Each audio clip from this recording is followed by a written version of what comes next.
네, 국내 증시가 뉴욕 증시의 기술주 투매 심리의 영향으로 급락하고 있습니다. 외국인들은 유가증권 시장에서만 4조 원 넘게 팔고 있습니다. 증권사들은 여전히 국내 증시의 강세장을 예상하면서 코스피 목표치를 높이고 있고, 종목 선정이 어려운 개인들은 지수를 추종하는 ETF에 돈을 쏟아붓고 있습니다. 최근 지수를 추종하는 ETF에 워낙 많은 돈이 몰리면서 ETF 시장 가격이 편입된 자산 가치보다 높아지는 현상도 나타나고 있는데요. 어떻게 투자 전략을 세워야 될지 두 분과 얘기 나눠보겠습니다. 박승긴 하나증권 리서치센터 해외 주식 분석실장, 윤원태 SK증권 리서치센터 자산전략부 부서장 나오셨습니다. 어서 오세요. 네, 안녕하십니까. 반갑습니다. 주가가 지금 급락하고 있습니다. 뉴욕 기술주 투매 심리의 영향이라는데 뉴욕 기술주에 어떤 문제가 생겼는지, 왜 이렇게 우리 영향이 큰지 먼저 윤원태 부소장님, 어떤 현상입니까? 기술주 투매라는 게. 우선은 어젯밤에 AMD 실적이 예. 발표가 됐고요. 실적 괜찮았습니다. 그리고 예. 알파벳 실적도 발표됐는데 실적도 좋았고요. 네. 문제는 항상 실적이 좋은 게 아니라 그 다음 실적에 대한 기대감이 더 높아지냐 낮아지냐의 문제일 것 같은데, 네. AMD 실적이 좋았지만 기대감을 조금 못 미치는 부분에서 주가가 크게 하락을 했고요. 예. 그다음에 알파벳 같은 경우에는 미래에 대한 투자 계획에 대한 부담이 투자자들에게 조금 반대작용으로 나타나면서 주가가 하락하는 모멘텀으로 작용을 했고요. 예. AMD나 알파벳이나 이제 대부분 AI와 관련된 기업들이다 보니까 이런 AI와 관련된 그동안 주가가 많이 올랐던 기술주들을 중심으로 저항을 받는 모습들이었고요. 네. 한국 같은 경우에도 그동안 많이 올랐던 게 사실은 삼성전자, 하이닉스가 네. 거의 다 멱살 끌고 올라가는 모습들이었는데, 그렇죠. 여기서 이제 저항이 받다 보니까 오늘 지금 코스피 지수 5,200까지 조금 저항을 받는 모습들이었고요. 네. 사실은 언제 빠지더라도 이상하지 않은 레벨은 맞는 것 같습니다. 너무 지금. 빨리 달려왔다 그런 얘기인가요? 맞습니다. 네. 1월 한 달간 한 24% 정도가 올랐으니까요. 네. 역사적으로 보더라도 이 정도의 속도다라면 이번 주 초에 있었던 워시 쇼크 같은 경우에도 사실 별다른 쇼크 아니었거든요. 네. 그럼에도 불구하고 주가가 급락했던 모습들은 네. 이제 가격에 대한 부담 또는 차익 실현에 대한 그 가능성들을 내비치면서 주가의 변동성이 높아지는 모습들이 지금 시장에 반영되고 있는 게 아닐까라고 생각이 됩니다. 네, 이제 윤원태 부소장님이 미국 기술주 추락의 이유를 설명해 주셨는데, 이 소프트웨어 기업들의 그 AI 업무가 좀 대체될 거다, 뭐 이런 우려가 굉장히 컸다던데, 그것도 좀 심각한 상황으로 받아들여야 됩니까? 아무래도 사실 이 소프트웨어 기업들 같은 경우는 한 지난해 4분기부터 이미 시장 대비해서 굉장히 좀 언더퍼폼을 하고 있었습니다. 이미. 예. 그리고 사실은 이게 저희가 주변에서도 많이 접하고 계시겠지만, 예. 저희가 많이 사용하고 있는 챗GPT라던가 제미나이라던가 여기서 지금 활성화되고 있는 이 기능들이 워낙에 또 뛰어난 성능을 좀 보여주고 있기 때문에, 사실 좀 뭔가 이렇게 전문가적인, 그러니까 매니악한 기능들을 가지고 본다라고 하면은 네. 일단 전문적인 소프트웨어 기업들이 경쟁력을 가지고 갈 수 있겠지만, 약간 대중적인 기능에 대해서는 일단은 좀 소프트웨어 기업들이 아무래도 시장을 좀 많이 뺏기는 부분들이 좀 발생하고 있다고 보시면 될 것 같고요. 그리고 예. 사실 이번 주에 또 이슈가 되는 부분들은 네. 엔스로픽이죠. 엔스로픽에서 지금 이 플랫폼을 가지고 온 게 예. 굉장히 또 어떻게 보면은 단순한 UI를 가지고 있는 소프트웨어 기업들의 경쟁력을 완전히 뺏어버리는 역할들을 하고 있기 때문에, 최근에 보면은 주말부터 좀 뉴스도 많이 나왔지만, 저희가 검색해 보시면은 그 맥미니에 대한 수요가 굉장히 또 많아지고 있습니다. 이 맥미니를 통해 가지고 클라우드를 돌릴 수 있는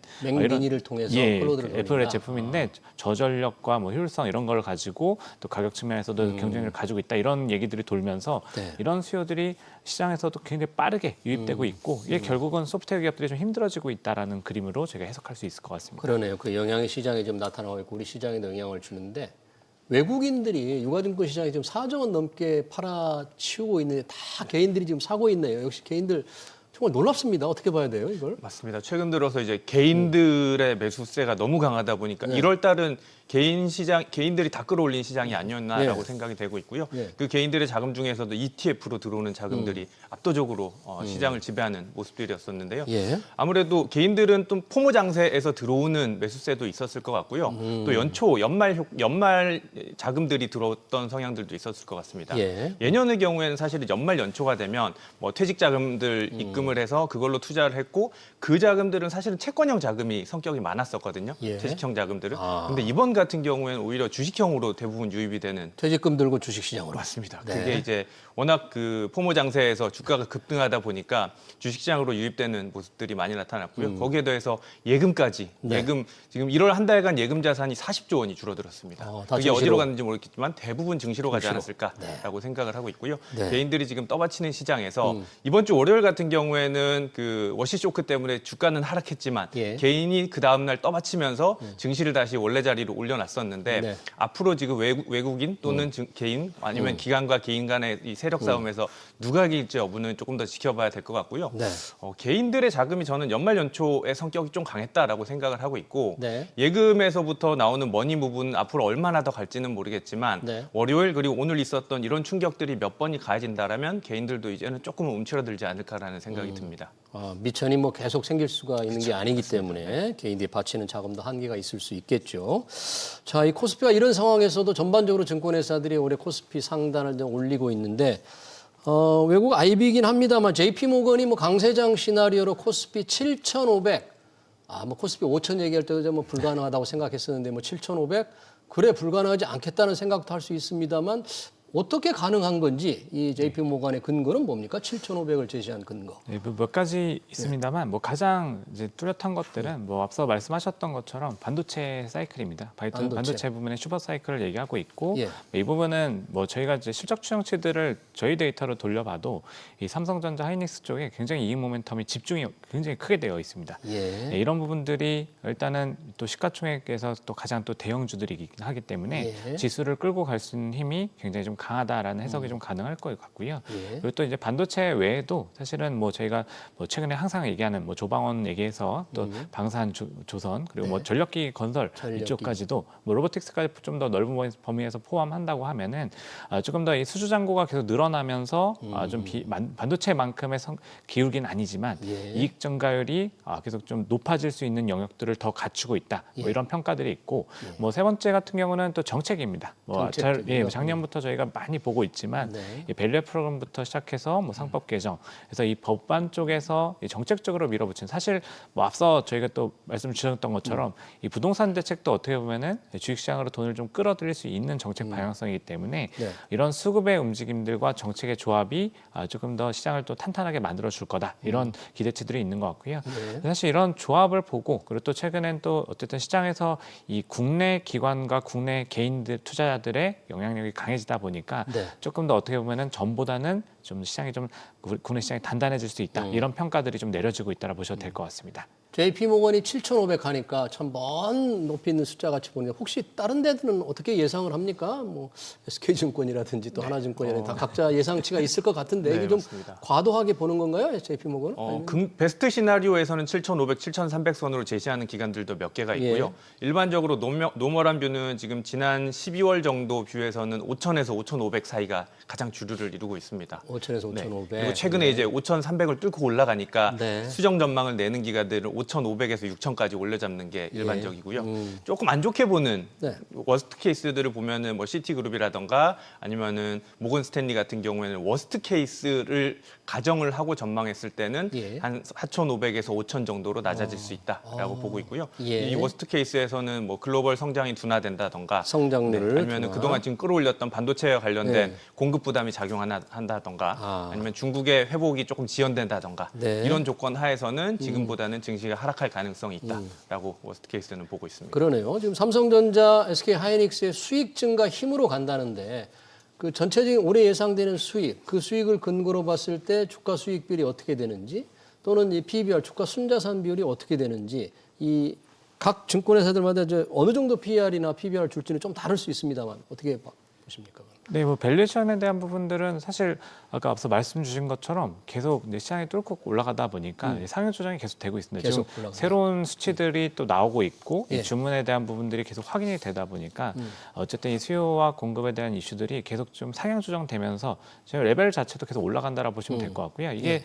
뭐 코스피 기준으로 보면은 이게 저희 시장 우리 시장이 작년 10월 달 PER이 고점을 찍었을 때가 12배까지 올라갔었습니다. 근데 12배가 올라갔다가 지금 다시 10배 수준으로 뚝 떨어졌는데 이 떨어지는 배경이 사실 뭐 아시다시피 주가가 떨어져서가 아니고 실적 추정치들이 쭉쭉 올라가면서 나오는 그렇죠. 현상으로 보시면 될 것 예상 같습니다. 수익이 더 늘어나니까. 예, 맞습니다. 네. 그래서 일단은 지금 전체적으로 이게 상황이 계속 진행되는 과정들에 대해서 시장에서도 이익 증가율이나 뭐 전망치들을 계속 높여잡고 있기 때문에 네. 이 프리미엄을 뭐 저희가 딱 숫자로 좀 당장 얘기하기 좀 어려운 부분들이 있는 것 같고요. 계속 움직이고 그래요. 있어서 저희도 뭐 사실 아까 앞서서 정리해 주셨지만 네. 뭐 저희 하우스 같은 경우도 지금 코스피 5,600포인트 정도를 일단 타겟으로 보고 있습니다. 그래서 네. 이런 조정 작업들이 시장에서 새로운 이슈들이 생길 때 계속 반영을 시키고 있기 때문에 지금 이 상승에 대한 믿음들이 사실 또 지금 개인 투자분들이 계속 자금을 또 투입시키시는 부분들은 예. 사실 그런 그림들에서 좀 나오는 현상들이 아닌가 생각하고 있습니다. 아까 이제 그 변수로 반도체 공급 부담을 얘기했는데 혹시 삼성전, SK 하이닉스의 이익 상승에 조금 변수가 될 수 있는 거, 걸림돌이 될 수 있는 거, 또 악재가 될 수 있는 거를 꼽으라면 그 공급을 못 늘리는 문제입니까? 아니면 뭘 들 수 있나요? 공급을 못 늘리는 것보다는 오히려 뭐 주가 측면에서 조금 나눠보면 크게 저는 세 가지 정도 예. 요인을 보고 있거든요. 예. 첫 번째는 그동안 이제 작년에도 그랬지만 AI와 관련 버블론. 예, 버블론. 다시 또 요즘 좀 또 다시 나오려고 올라오고 있고요. 말라 그래요. 네, 올라가고 있고요. 네. 뭐 챗GPT와 관련된 네, 이슈들이 버블론. 계속해서 불거지다 보니까 이 버블론은 다시 한번 또 저항을 할 수 있는 상황인 것 같고요. 예. 두 번째는 말씀해주신 공급 부담 이슈가 있을 것 같습니다. 요즘에 저희 유행하는 게 두존쿠 유행하잖아요. 두존구. 이것도 네. 지금 이제 많이 풀려서 공급이 많이 되다 보니까 이제 가격이 많이 떨어지는 분위기인 네. 것 같은데요. 올해만 놓고 보면 삼성전자 하이닉스의 실적은 계속해서 우상향할 것 같습니다. 네. 워낙 폭력적인 가격 인상이 진행이 되고 있다 보니까 네. 충분히 좋은 개선세를 나타낼 것 같은데 지금의 주가는 올해가 아니라 내년, 내후년까지 기대감이 선반영돼 있는 주가다 보니까 이게 혹시라도 지금 이제 HBM이라던가 아니면은 레거시 반도체들의 공급이 타사들에서 급격하게 늘어난다라면 공급 부담으로 주가는 저항받을 가능성이 있다라고 생각을 하고 있고요. 네. 세 번째는 이번 주 월요일 날 저희가 경험했던 그 워시 쇼크의 가장 근본적인 원인은 사실은 금리거든요. 예. 워시가 매파적인 사람이다라고 해석이 되면서 기준금리 인하에 대한 기대감이 후퇴가 되는 모습에서 증시도 출렁이었었는데 기준금리 인하에 대한 기대감이 혹시라도 어떤 이슈들이 발생해서 후퇴가 되게 된다라면 그거는 AI 반도체 부분이 아니라 증시 전반에 저항을 줄 수 있는 부분이라서 이런 부분들이 아무래도 지금 이제 이 상승장에서 저항을 줄 수 있는 요인들이 아닐까라고 생각이 됩니다. 주식시장이라는 게 뭐 끝없이 올라갈 수 있는 건 아니니까 언제든지 조정을 겪을 수 있고 오늘 같은 조정이 너무나 당연스러울 수도 있기 때문에 이런 조정 가능성, 조정을 불러올 수 있는 변수들도 조금 꼼꼼히 생각하면서 투자를 좀 해야 될 것 같습니다. 코스피가 이렇게 올라왔지만 올 들어서 엄청나게 올라왔지만 실제 거래 대금이 거의 없는 뭐 그러니까 하루 거래 대금이 5억 원이 안 되면 저게 절삭해서 뭐 0으로 표시된다면서요. 그런 기업들도 굉장히 많다는데 어느 정도인지 왜 그렇습니까 이건? 네, 뭐 아무래도 지금 뭐 앞서 말씀드렸던 것처럼 이게 이익 추정치들이 딱 집중이 되어 있습니다. 사실 특정 종목에. 맞습니다. 예. 뭐 삼성전자, 하이닉스부터 시작해서 뭐 조금 더 가면은 뭐 두산에너빌이라던가 뭐 작년 같은 게 좀 알테오젠 뭐 이런 종목들 좀 튀어나오는 종목들은 한정되어 있고 사실 이익 모멘텀이 아직 그게 뭔가 낙수 효과처럼 다른 기업들까지 가지 않고 있다 보니까 네. 사실 이게 뭐 저는 개인적으로 이게 그 지난해까지 보여줬던 미국에서 나타났던 M7 종목들과 나머지 종목들의 이 괴리랑 좀 비슷하게 생각하고 있는데요. 일단은 지금 이 기업들의 실적 구조 자체가 좀 차별화가 엄청나게 좀 심하게 되다 보니까 되는 종목 쪽으로 자금이 몰려가고 이슈가 될 수 있는 종목 쪽으로 중간중간에 한 번씩 튀어나올 수 있는 구조가 되면서 이 차별화가 굉장히 심해지고 있다. 뭐 이런 부분들의 이익 모멘텀에 좀 괴리를 좀 보실 필요가 있고 그다음은 사실 지금 뭐 앞서 ETF도 말씀 주셨지만 이 패시브 자금들, 그러니까 지수를 추종하는 자금들이 커지다 보니까 뭐 이런 과정에서 자연스럽게 한 번 더 또 시총이 커져 있는 쪽으로 더 돈이 많이 들어간 현상도 같이 나오는 것 같습니다. 어쨌든 지금 저희가 이제 지수형 ETF들을 보면은 뭐 코덱스 200이라든가 뭐 150, 코스닥 150 이런 식으로 해서 좀 더 우량주 쪽에 집중된 형태의 ETF들의 자금이 더 많이 들어오기 때문에 상위 종목들로 집중이 되는 형태들, 이 패시브의 조금 이 형태, 이 자금의 흐름들도 좀 특징적으로 좀 나타난다 보시면 될 것 같고요. 사실 뭐 최근에 뭐 지금 정부에서도 이런 부분들을 계속 말씀하고 계시지만 조금 이제 약간 상장을 시킬 때 조금 무분별하게 상장이 됐던 부분들도 과거에 좀 있었기 때문에 여기서 나오는 이 괴리 부분들이 또 지금의 거래 대금의 격차로 좀 발생을 하고 있다. 좀 이렇게 정리해 볼 수 있을 것 같습니다. 그러네요. 지금 부동산 시장도 양극화가 심각해서 사회적인 문제가 되고 있는데 뭐 증시도 그에 못지 않습니다. 잘 되는 기업들의 주가 상승, 그 없는 투자자들은 굉장히 소외감을 많이 느끼는데 그러다 보니까 이제 오르는 종목에 함께 대열에 참여하고 싶은데 그런 게 꽤 어렵잖아요. 그래서 어떤 주식을 사야 될까? 살려고 보니까 너무 오른 것 같다는 그런 느낌, 어떤 문턱이 좀 높다고 생각되니까 ETF를 많이 투자하는데 그 전략은 괜찮은 것 같습니까? 개인들이 개별 종목보다는 이 지수를 추종하는 ETF로 들어가는 것은? 사실은 저는 개인들한테 ETF를 더 추천하고 있습니다. 더 추천하십니까? 네. 훨씬 편하게 접근할 수가 있을 것 같고요. 지금 장세도 사실은 종목 장세지만 그 종목 장세 안에서는 특정 네. 대형주 위주의 안에서도 상위 10개의 종목이 거의 시장을 다 이끌어가다 보니까 예. 개인들 입장에서는 그 10개 아니면 사실은 접근하기가 어려운 상황인 것 같고요. 예. 그렇다면 사실은 그냥 ETF로 접근하는 게 맞을 것 같고 두 번째는 작년에 이제 삼성전자 하이닉스가 시총의 이제 40%까지 차지하는 부분까지 왔는데요. 네. 그렇게 되다 보니까 삼성전자 하이닉스 아니면 사실은 투자하기가 상당히 어려운 환경이 돼버렸습니다. 그리고 나면 이제 순환 매장이 가끔 돌 때가 있는데 네. 그렇게 순환 매장이 돌았을 때 어느 섹터로 또 순환 매가 돌지가 너무 어렵다 보니까 그렇죠. 이 장에서 사실 기관 투자자들도 지금 상당히 어려움을 겪고 있는 상황이기 때문에 네. 사실 모르겠으면 그냥 코덱스 200이나 뭐 타이거 200처럼 네. 200 지수 추종하는 거 사면 주도주 중에 뭔가 하나는 끌고 가다 보니까 네. 뭐 반도체가 아니면 자동차가 됐다가 그게 아니면은 또 뭐 2차 전지가 됐다가 이렇게 계속 돌면서 순환매가 되다 보니까 네. 자금 유동성 안에서 200을 가지고 있다라면은 네. 누구나 쉽게 상승장을 같이 가져갈 수 있는 모멘텀이다 보니까 그러네요. ETF가 쉽게 접근할 수 있고 자금도 많이 들어오고 있는 상황이라고 볼 수 있을 것 같습니다. 그러니까 코스피와 코스닥의 대표 지수를 추종하는 ETF를 이제 권하시는데 실제 그쪽에 돈이 얼마나 좀 몰리고 있습니까? 요즘에. 지금 일단 그 코스닥 중에 코스닥 지수를 추종하는 ETF 중에 코스닥. 이제, 예, 맞습니다. 그래서 이 코덱스 코스닥 150이 지금 우리나라에서 가장 이제 올해 들어서 자금이 많이 유입된 종목인데요. 이 종목 같은 경우가 지금 뭐 1월 한 달 지났는데 예. 4조 4천억이 들어갔습니다. 4조 4천. 예, 그리고 뭐 지금 테이블에도 나오게 있지만 코덱스 200 같은 경우는 사실 뭐 주가 조정 이전에 15조를 또 살짝 또 터치하는 이런 그림들도 나왔었고요. 네. 지금 이 금액들 자체가 사실은 굉장히 좀 집중되고 커지고 있고 이러다 보니까 사실 어떻게 보면은 국내 시장 같은 경우에 그 ETF 시장이 지금 340조 원을 또 넘어갔습니다. ETF 시장이. 예. 그래서 지금 이런 기조들이 계속되면서 어떻게 보면은 이 전체 한국 증시에서 ETF 시장의 영향력들이 계속 커지고 있다고 보시면 될 것 같고 이게 예. 작년 4분기에는 사실 거래 대금의 거의 절반까지도 ETF 시장에서 잡아먹는 이런 현상들도 나타났었습니다. 예.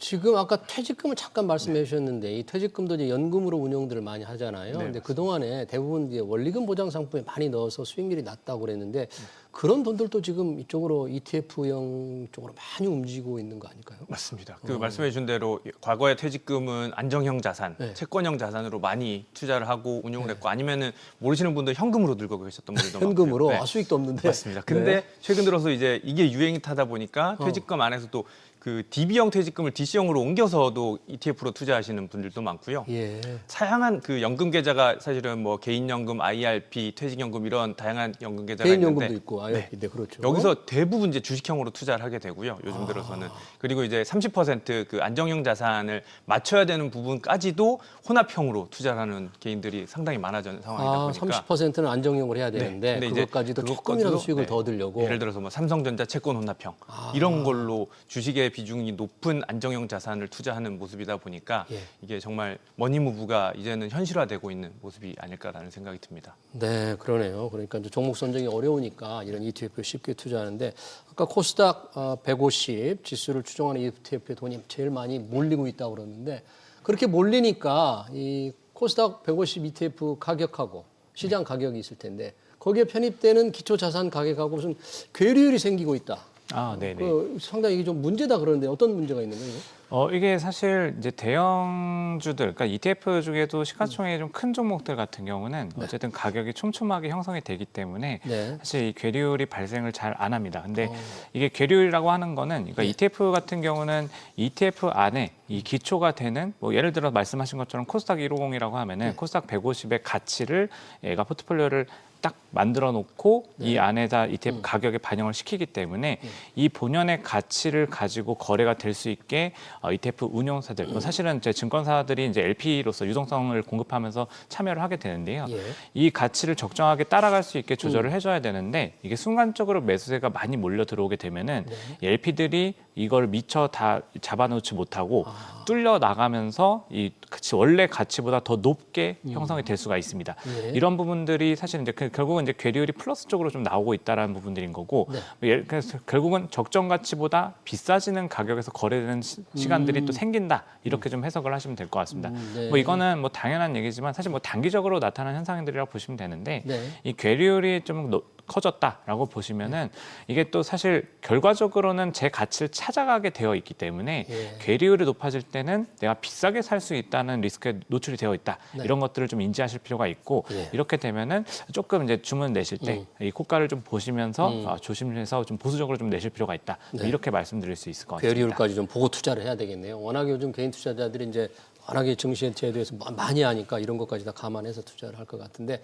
ETF에 워낙 돈이 많이 몰리는데 혹시 ETF 투자에서 좀 신경 써야 될 거, 유의해야 될 길은 없을까요? 우선 레버리지 투자하시는 분들도 최근에 많아졌는데요. 아, 2배로 하는 네, 거. 맞습니다. 네. 레버리지 투자의 경우에는 조금 유의해야 되는 게 예. 장기간 투자하게 될 경우에는 오히려 실제 내가 투자하는 것보다 손실을 볼 수 있습니다. 왜요? 마이너스 장기간 하면? 2배도 그렇고 플러스 2배도 그렇고요. 그래서 네. 레버리지 투자하시는 분들은 조금 짧은 기간에 투자하시기를 권유를 드리고요. 짧은 기간으로. 사실은 레버리지 투자 같은 경우에는 위험합니다. 그리고 변동성도 상당히 크고요. 그렇기 때문에 조금 뭐 시장의 변동이 클 때 짧게 치고 빠지고 하는 전략으로 활용하시는 게 좋을 것 같고요. 예. 일반적으로는 그냥 한 배짜리 투자하셔서 조금 안정적인 수익을 가져가시는 게 좋지 않을까. 레버리지를 장기로 가면 오름에 내림에 따라서 결국은 상승률이 다 상쇄가 된다, 그런 얘기예요? 장기로 가면? 우선은 예를 들어서 그 기초 자산이 2배가 올랐다. 예.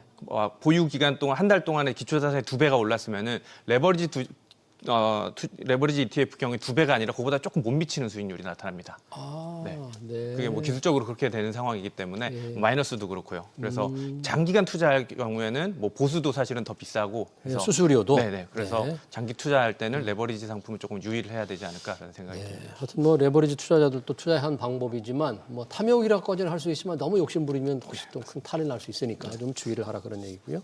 관련해서 요즘 개인 투자자들의 비투라고 그러죠. 신용융자, 증권회사에서 돈을 빌려서 투자하는 게 뭐 30조 원을 넘어섰다는데, 그래서 돈을 하도 많이 빌려주다 보니까 일부 증권사들이 신규 대출을 중단하기도 했다고 합니다. 어느 정도예요? 지금 비투 우려 어떻게 봐야 됩니까, 이게? 네, 뭐 이거는 사실 뭐 앞서 계속 단어를 말씀 주셨지만 포모 현상이 또 포모. 시장에 또 많이 확산이 되어 나만 있어서 기회를 잃지 않나? 네, 맞습니다. 네. 또 옆에서 사실 돈을 벌고 있으면은 네. 또 마음이 급해지는 게 사실이고 또 네. 주가가 빠지거나 했을 때는 어떻게 보면 내가 기다렸던 기회다라고 생각하면서 더 공격적으로 좀 자금을 좀 유입시키다 보니까 사실은 가지고 계신 자산보다 조금 더 이제 대출을 더 일으키고 자금을 끌어와서 레버리지를 일으켜가지고 네. 투자를 하시게 되는 이런 부분들을 보시면 될 것 같고요. 네. 사실 뭐 이게 주가가 올라갈 때는 당연히 문제가 없습니다. 네. 오히려 더 수익을 더 크게 낼 수 있는 부분들이기 때문에 뭐 당연히 문제가 없는데, 사실 저희가 이제 중간중간에 이제 조정이 크게 왔을 때 예상치 못한 시점에 큰 충격이 나타나면서 주가가 막 크게 빠졌을 때는 사실은 이게 결국은 어느 정도 비율을 또 맞춰줘야 되는 이런 조건들이 다 있기 때문에 담보를 좀 맞춰야 되는 거죠? 예, 맞습니다. 그 담보를 맞춰줘야 되는 조건들이 있기 때문에 이 담보를 지키지 못하는 수준까지 그 돈이 가치가 내려온다라고 하면은 네. 사실 강제로 이제 매도를 일으키면서 오히려 더 이 하락폭을 더 키울 수 있는, 예. 사실 이거는 어떻게 보면은 일시적인 수급 요인이기 때문에 상당히 이런 현상들이 나오면은 저희가 뭐 기본적으로는 거의 막바지에 왔다라는 얘기들을 많이 하긴 하지만 네. 일단은 그런 충격들이 나왔을 때 이거를 막지 못하면 어떻게 보면 사실 뭐 속된 말로 물량은 뺏겼는데 시장은 다시 올라가 버리는 이런 현상들이 나올 수 있기 때문에 예. 사실 그 대출을 일으켜서 사실은 레버리지 하는 것도 굉장히 좋은 전략입니다. 좋은 전략 중에 하나지만 좋은 전략이에요? 네. 좋은 전략 중에 하나인데 예, 하나님 다만 왜 컨트롤할 수 있는 돈값이 떨어지니까 뭐 돈 가치 없는 돈 좀 빌려가지고 투자를 해서 뭐 수익 본다, 그런 이런 방향도 얘기입니까? 있을 것 같습니다. 그거는 사실 이제 결국은 이 레벨과 그리고 또 감내할 수 있는 이 수준을 어느 정도 좀 객관화 시켜가지고 평가를 하시면서 네. 접근하시는 게 좋을 것 같고요. 뭐 지금같이 변동성이 좀 커진다라고 하면은 레버리지를 조금 줄여놓으시는 게 오히려 좀 더 안전할 수 있기 때문에 뭐 이런 부분들 사실 올라갈 때 조금씩 줄여놓는 부분들로 좀 접근하시는 게 가장 좋은 선택일 것 같긴 합니다. 이 신용융자 이렇게 비투의 금리는 높은가요?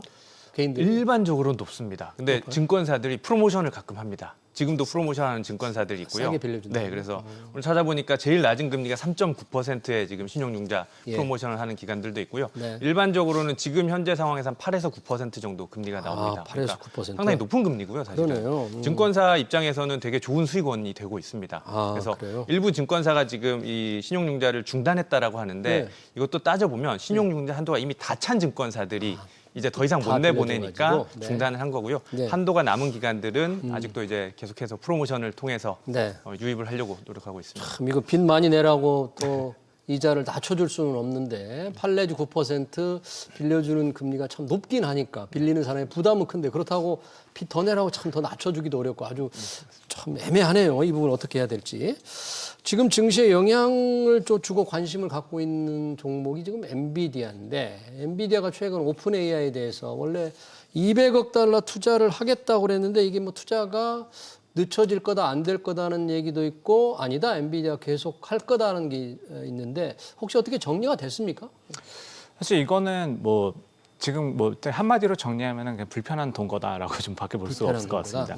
사실 이게 서로가 필요한 거는 지금 맞긴 맞고요. 근데 또 뭐 다시 다 모든 거래 관계에서 그렇지만 예. 한쪽으로 이 거래 의존도가 커졌을 때 이후에 또 리스크가 생길 수 있는 부분들이 있기 때문에 네. 사실 뭐 그동안 행보들을 보면은 오픈AI 같은 경우도 사실 뭐 AMD라든가 브루드컴이라든가 이런 다른 반도체 기업들과 조금 더 거래를 키워가고 계약을 키워가면서 네. 어떻게 보면 엔비디아에 대한 의존도를 좀 줄여나가겠다 이런 시그널들을 보여줬었고 예. 엔비디아 같은 경우는 오픈AI 관점에서는 또 어떻게 보면은 이 플랫폼 쪽을 또 확장하다 보니까 네. 어떻게 보면은 이 자기의 사업 영역들을 또 침범해 온다라는 약간 이런 경계감들도 좀 같이 있었다라고 보시면 될 것 같습니다. 그래서 사실 지금은 어떻게 보면은 뭐 루빈이라든가 새로운 이 플랫폼이 들어왔을 때 이 제품들이 차기 제품들이 들어왔을 때 오픈AI가 어쨌든 가장 또 큰 수요들을 만들어낼 수 있기 때문에 엔비디아 관점에서는 거래가 깨진 게 아니고 투자가 깨진 게 아니다. 다만 이게 또 확정적인 건 또 아니다. 뭐 이렇게 좀 얘기를 하면서 약간 어떻게 보면은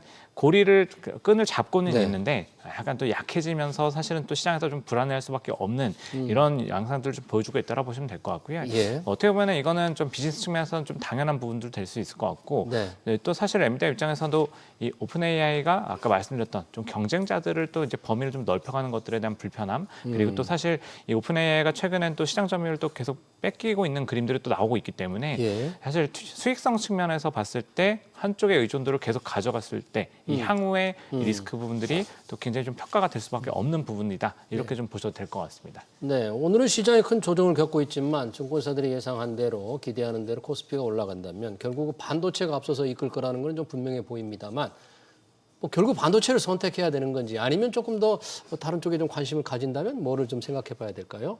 네, 우선은 저는 추천드리고 싶은 종목이 전력기기 업종입니다. 전력기기도 네. 우선은 최근 들어서 이제 흐름을 보면 AI가 먼저 달렸고요. 네. 그 다음에 올 초에 CES에서 로봇들이 다들 그렇습니다. 움직이면서 현대차 로봇추가 놀라웠죠. 그렇죠. 현대차도 1월에 막 올라왔거든요. 네. 근데 AI 같은 경우에는 데이터 센터를 짓기 위한 반도체 수요가 급증을 했고 네. 로봇들의 경우에는 이제 피지컬 AI가 유입되면서 다들 기대감이 형성됐는데 이 모든 것들은 전기가 있어야 되거든요. 그렇죠. 데이터 센터 같은 경우는 특히나 많은 전기를 필요로 하는데 최근 들어서 이제 미국도 마찬가지고 한국도 마찬가지고 전력망에 대해서는 아직도 많이 부족을 하고 있고요. 그렇죠. 한국 같은 경우에도 에너지 고속도로 사업을 추진하겠다라고 하는데 정책적 지원에 대한 가능성은 아직까지는 구체적이진 않은 상황인데 어쨌거나 이거는 앞으로 중장기적으로 전기에 대한 필요성과 전력기기 망에 대한 필요성은 계속해서 강화될 수밖에 없는 국면이기 때문에 네. 그 다음 사이클에서의 테마는 저는 그래서 전력기기가 아닐까라는 생각을 가지고 있습니다. 아 그래요. 전력기기를 꼽아주셨고요. 우리 박성진 실장님은 어떻게 꼽아주신다요? 역시 반도체입니까 그냥? 네, 뭐 반도체는 사실 기본적인 포트로 봐도 될 것 같고요. 뭐 거기서 더 연결한다라고 하면은 사실 최근에 이제 미국의 그 국방 관련한 정책들이 좀 바뀌었기 때문에 사실 국내 기업들, 방산 기업들의 모멘텀들이 추가적으로 좀 더 생긴 것 같습니다. 그래서 뭐 이런 부분들이 좀 있을 것 같고 미국 같은 경우는 리셔링 컨셉들이 지금 계속 정책적으로 밀어붙이는 부분들 보면은 네. 뭐 최근에 순환매 관점에서도 저희가 좀 자금이 들어오고 있는 뭐 인프라나 그리고 또 산업재 이쪽도 사실 저희가 좀 살펴볼 만한 업종이다 이렇게 말씀드리고 있습니다. 네, 알겠습니다. 최근 시장 동향 그리고 ETF 투자 동향 관련 토론 여기서 마치겠습니다. 지금까지 박성진 하나증권 리서치센터 해외 주식 분석 실장, 윤원태 SK증권 리서치센터 자산전략부 부서장이었습니다. 고맙습니다. 감사합니다. 감사합니다.